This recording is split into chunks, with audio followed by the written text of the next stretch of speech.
Independent. Diana, just a car crash or a murder mystery? Former Scotland Yard Chief Lord Stevens will today reveal his long awaited report into the death of the Princess of Wales.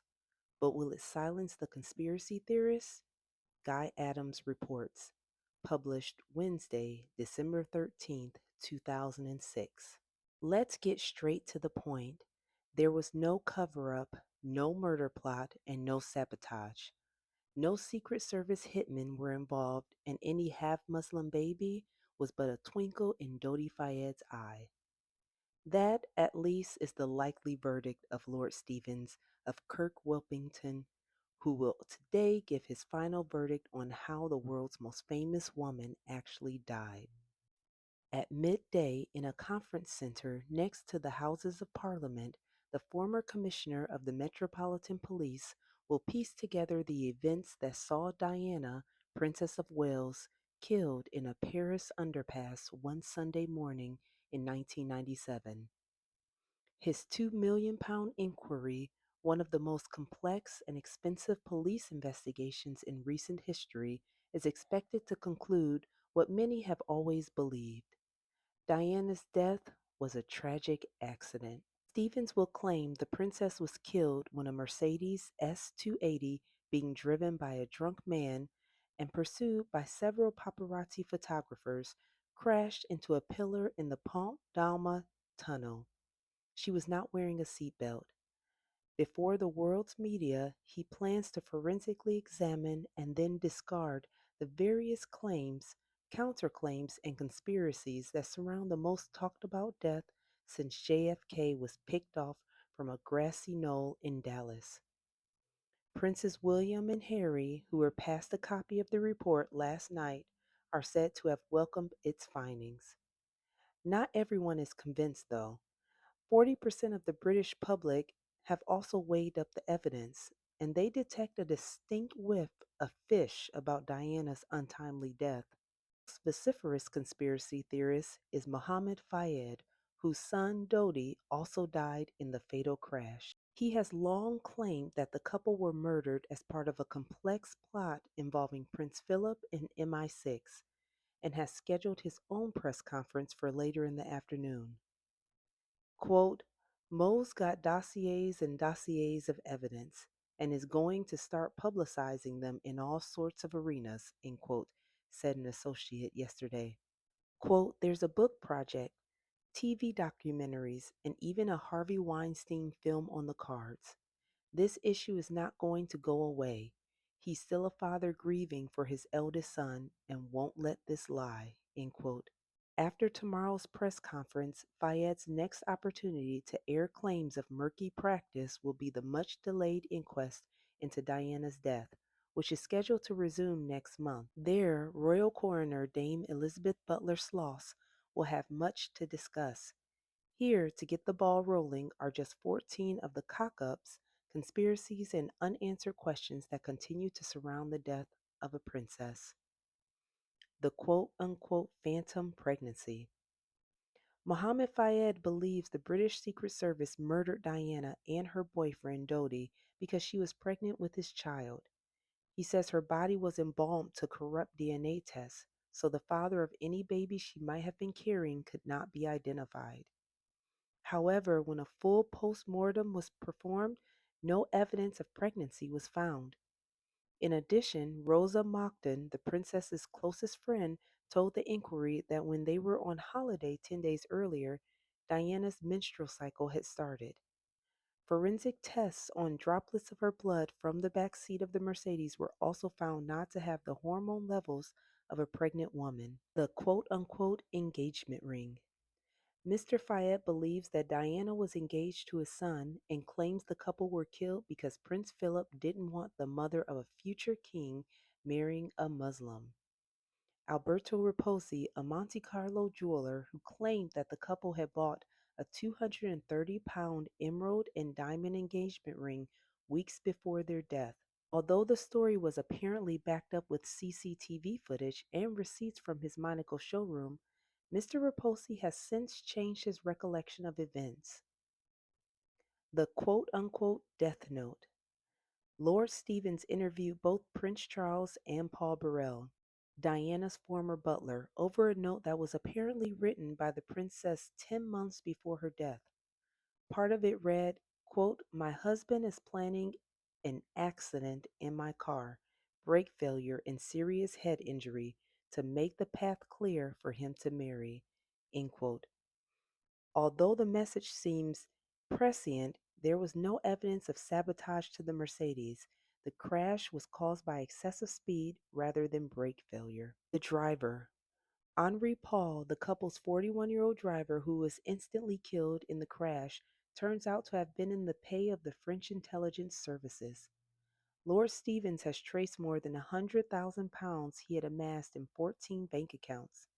In addition, French sources have claimed that in the hours leading up to the crash, Paul received a further £2,000 from an agent of the Gaelic equivalent of MI5.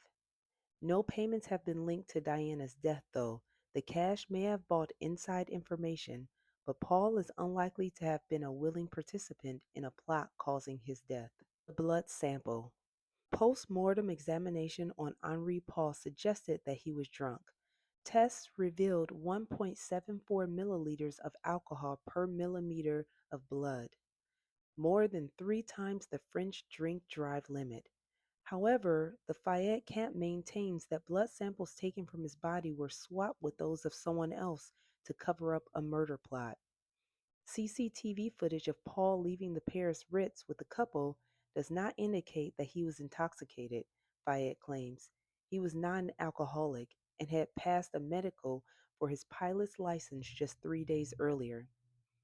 Lord Stevens will criticize Professor Dominique Lecomte, who carried out the post-mortem, for the way the blood samples were handled. However, he'll conclude this was accidental, citing DNA tests proving the blood was Paul's. The bugs. U.S. intelligence agencies were bugging Diana's phone on the night she died, without the British Secret Service's permission.